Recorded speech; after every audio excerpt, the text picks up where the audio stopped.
Hey guys, this is a troubleshooting video on network error that may appear on your site when using Vmail. To find out the cause of the problem, go to your site. Right-click and select Inspect Element. Now click on the Network tab.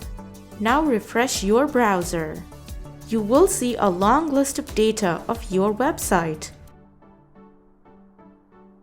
If there is an error, the texted row will appear in red. For example, if I turn off the internet and refresh the page, you will see a red line as shown here. Click on the Preview tab, which will display more information on the network error.